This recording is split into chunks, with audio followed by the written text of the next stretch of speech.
咁喺疫情嘅期間咧，其實就唔可以去醫院 intake 嗰啲小朋友啦，我哋叫做。咁我哋就好多時就係只可以透過電話啦，去問一啲嘅護士佢嘅情況啦。譬如有時有機會係翻屋企度假咧，咁其實因為唔同區域都爆發咗唔同嘅疫情，有時佢哋翻去度假嘅機會都冇咗啦。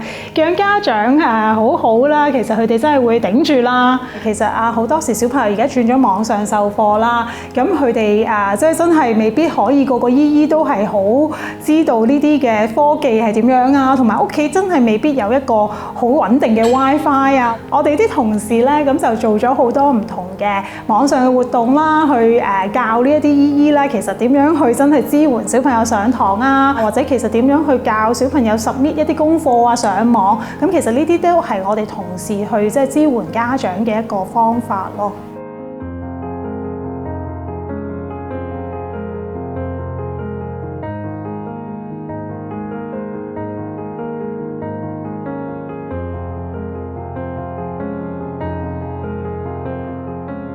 For the residential home, actually basic care needs to keep going. They're little babies, feeding, changing nappies, caring and loving them, and their playtime is all something we can really stop. So we kept that going as much as we can. For children, they sense things like that, and if we are not positive, they sense it, and it impacts their development and it impacts their growth. So one of my biggest challenges was to continue to provide them with a lot of positive feelings, with a lot of positive environments. So one of the criteria under this COVID pandemic was that we have to cover ourselves with face masks. So we had to think very creatively, how could we let the baby see our faces?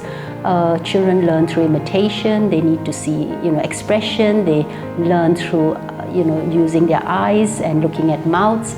And if we just cover it all the time, it can be very impactful on their development. So what we did was we had what we call smile hour. So every day in the day, there will be an hour or so where a lot of us will remove our masks and the kids will be behind a glass door, and we will sing to them and play with them.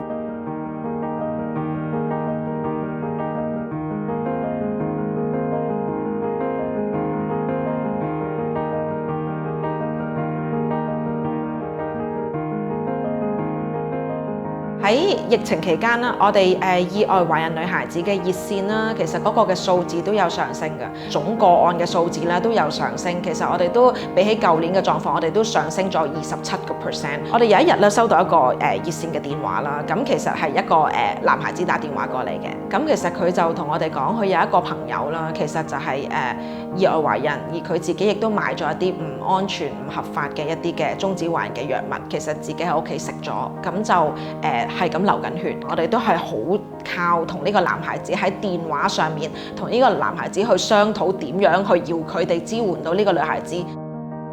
咁我哋新入宿嘅時候咧，其實我哋都會佢哋分開嘅洗手間啦，佢哋瞓覺嘅地方要分開有一個隔離嘅防疫嘅措施啦。咁用膳嘅時候嗰啲安排啦，其實我哋嘅 house mother 都擺咗好多心思落去，點樣可以保障大家。咁另一方面啊，我哋都明白其實女孩子最需要就係喺呢段時間有一個陪伴啊嘛。case worker 啦、program 同事啦，都安排咗好多唔同一啲我哋 Zoom 上面嘅一啲嘅活動啦，俾住喺家舍嘅女孩子啦。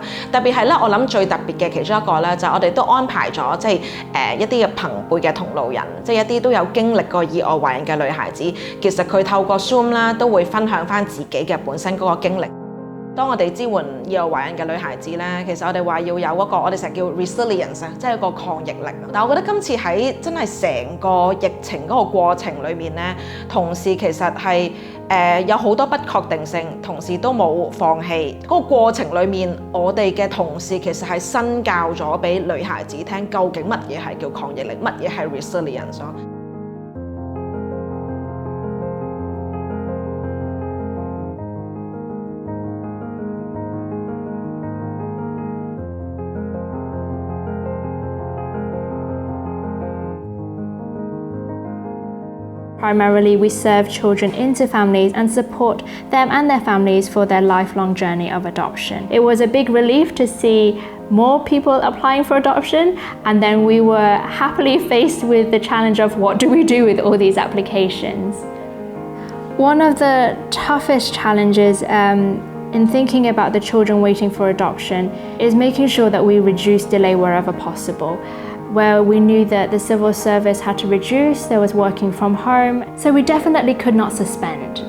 We know that there is a need for families for all the waiting children in Hong Kong. If we suspended, these children get older, it's harder to find families for them, and they're waiting for longer, and that's not in their best interest. So given that we had an increased number of applications, we saw that there was so much for us to be able to do. Another big challenge was when a child is matched, how do the family get to know that child in a safe way? Usually they would spend time visiting that child, getting to know them, bonding before that child came home. Now with the transition period during COVID, if their foster family has health challenges of their own, if the child is living in an institution who are really making very difficult decisions to keep all the children safe, it was figuring out how that could happen safely so that the child doesn't get too scared of their new parents and is really able to bond during that time. One of the really special things about 2020 was we were finding a family for a 10-year-old girl previously, and she has learning disability, but she really desired and longed for a family. Our social worker's heart was broken when she hears this little girl ask her, "Have you found a family for me yet?" So